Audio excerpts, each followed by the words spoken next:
Hey, what's up guys? Today I'm doing a review on the Eizo Classic Pro Boxing Gloves. So stay tuned.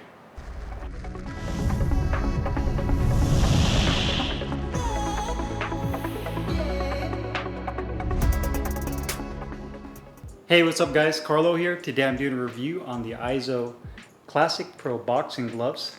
Got mine in blue, 14 ounces in Velcro. You can also get these in lace up, anywhere between 10 and 16 ounces with 3 additional colorways that include red, black, and white. It's made of full genuine leather throughout the entire glove and utilizes 5 layers of foam padding over the knuckles that's firm to medium in density, and the gloves are manufactured in Pakistan. Now, this is going to be the second pair of Eizo training gloves I've used and doing a review on. The first pair being the Eizo Supremes, which ended up being amazing gloves. I mean, they were really underrated. When I first got the Supremes, I didn't really know what to expect, and then I ended up getting them, training with those gloves, and they ended up making my top 10 boxing glove list just because of how much I love those gloves. So I started to really look into the other models that Eizo offered on their website. I got a pair of their custom fight gloves, and then I wanted to try out their classic boxing gloves, or their classic training gloves. And these are going to be genuine leather, where the Supremes use a synthetic. So that was another thing I was interested in finding out how these were the genuine leather version. And this is kind of like, to me, kind of like their all-around, all-purpose glove that you can use in the gym. At least that's the way I think they intended this glove to be. Seeing that they have 2 types of closures with the hook and loop, the Velcro, as well as the lace up. They have, sizing ranging from 10 to 16 ounces, as well as multiple colorways. So to me, I feel like this is the target of this glove is really for everything in the gym, for people to use, whether it's sparring, hitting the bag, doing mitts with your coach, whatever it may be. I feel like this is that model they wanted to make to kind of fill in that gap. And definitely a very solid glove. Now, from a design standpoint, there's nothing too much going on with the actual design of the glove, except for a few of the Eizo logos. I definitely dig the look of the glove. I think it looks clean, has kind of a classic look, no pun intended. And the use of the logos is just enough. It's not splattered a lot all over the glove, and they don't have these crazy gaudy designs all over the glove. So I think they do a really nice job. The blue leather on here is more of like a darker navy blue, and it has almost kind of like a satin finish with a very soft texture. You have the Eizo logo on the back of the glove in white, nothing too crazy. You have a 4-inch Velcro strap here at the very bottom that has a nice big piece of piping that goes around the Velcro strap. And you also have kind of a PU rubberized Eizo diamond logo right here on the back that's stitched in. It doesn't feel sharp really at all. I mean, it does have a little bit of an edge to it, but it doesn't feel like that plastic sharp type edge. If you use these for sparring, I would definitely tape over that, but it's not too bad in terms of the actual edges being too sharp. But you can see that you do have that patch there, the 14-ounce weight tag at the bottom where it's stitched into the bottom of the Velcro. You have about, I'd say, 1 inch total of wrist support, a more dense wrist cushion on the back of the wrist, and a softer padding on the inside that lines up against your skin. You do have that polyester satin liner in light gray on the inside. Coming around to the palm side, pulling open the Velcro strap, you can see that the inside again has that poly satin liner on the inside. You also have the tag that says Eizo. Outer fabric is genuine leather, inner fabric is nylon, designed in Italy and manufactured in Pakistan. The inside of the wrist, I'd say, has about a 1/2 inch medium density foam on both sides, as well as nice large white piping around the palm, as well as around the thumb, double stitching throughout. It does say 14 ounces with the little leather logo right here. Eizo on the fingertip. You have a grip bar that is large in size, but it's a little softer. Wish it was a little bit more firm. Ventilated holes above and below the grip bar, as well as on the inside of the thumb. And you also have a leather attached thumb as well. Quality wise, these gloves are really nice. They're solid. The leather on here has no imperfections. There's no bubbling, no bumps. It's not IMF foam, so you don't have to really worry about that rounded out shape. The leather is held up really nicely. I kind of use these gloves for cross training, so I do conditioning drills with these gloves as well as hitting the bag with them. And so far, that knuckle area is held up nicely.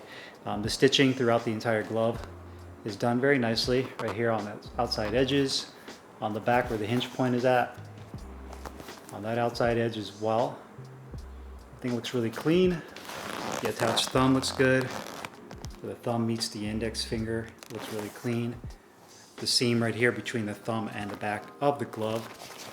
The Velcro attaches nicely, nice and grippy. You can see that's all stitched on there nicely. And you also have an extra line of stitching right here along that side.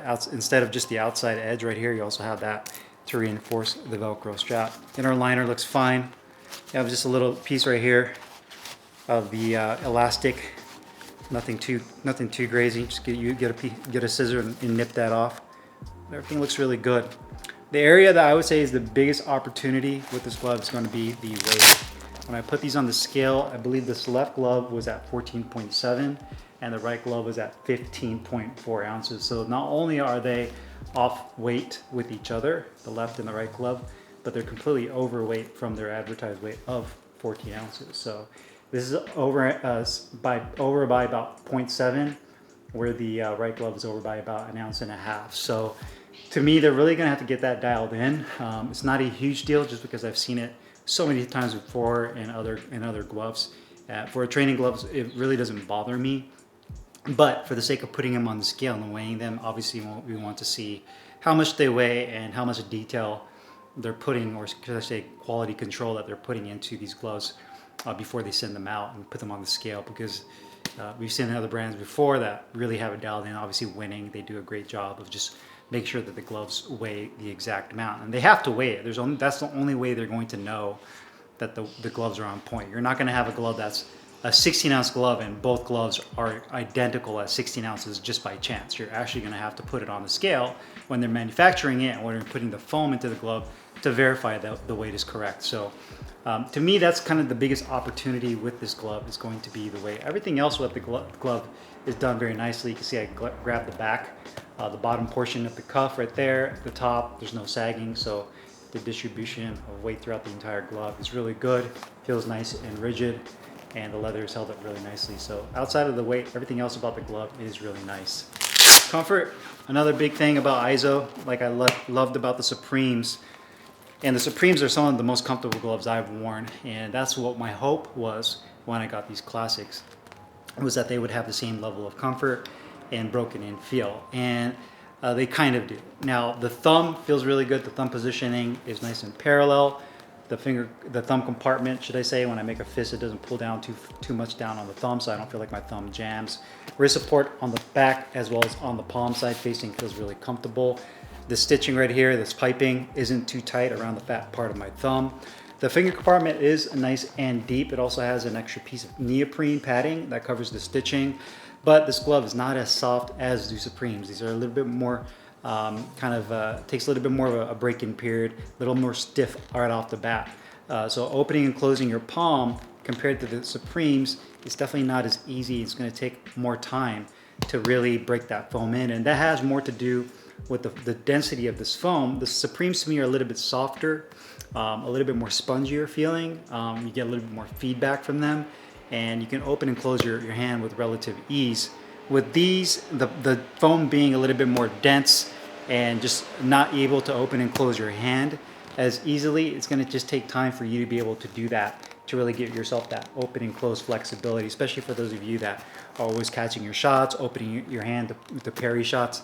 That's going to be really important. So there is going to be a little bit longer of a break-in period compared to the Supremes, but nice deep finger compartment, not too wide, not too narrow on the inside right there, and your knuckles are in perfect position to land on those two front knuckles. So overall, really comfortable. Same thing with the grip bar. I can definitely feel that. I wish the grip bar was just a little bit more solid and pronounced, so when I make a fist, I can really feel it inside my hand. But outside of that, everything else feels really good. I don't feel like my hand shakes around. There's no like hollow cavities on the inside of the glove to where you feel like there's too much room or your hand kind of wiggles around. So overall, very comfortable glove. It just takes a little bit more time to break in. Protection and performance, I say that this glove is a little bit more on the medium to protective side compared to the Supremes. I know I use that kind of as the benchmark. The foam padding on here definitely takes some time to break in. It's not ultra stiff, but it's also not very soft either. It's kind of right in the middle. So you can see there that I can land and get that nice crack, but it doesn't pierce right through. So when you're hitting the bag with the gloves,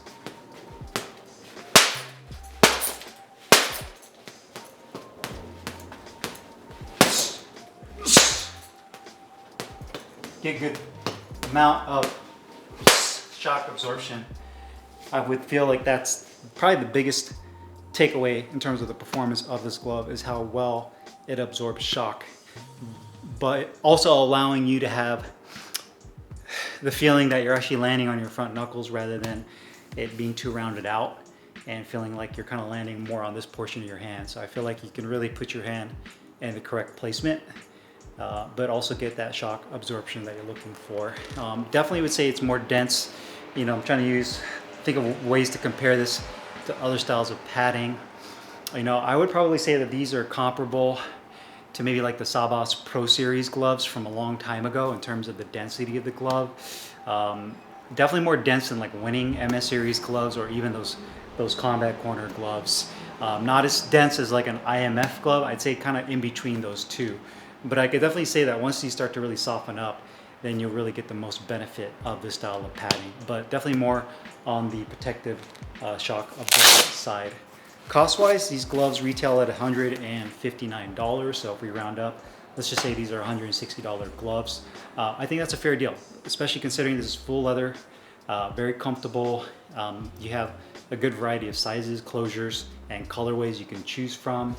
Especially with the way, you know, all the other gloves are going up in price. Getting a full leather glove with layered foam padding looks really clean, gives you the variety you're looking for. I think this is a really good glove in that price point, everything considered. Obviously, the only thing I would say take away from this is going to be the break-in period, as well as the weight being a little bit overweight. But outside of that, I really enjoyed these gloves. So as usual, if you guys have any questions or comments, you guys know what to do, put them down below. I'll put the link in the description box where you can find these Eizo Classic Pro boxing gloves. See you guys later. Peace.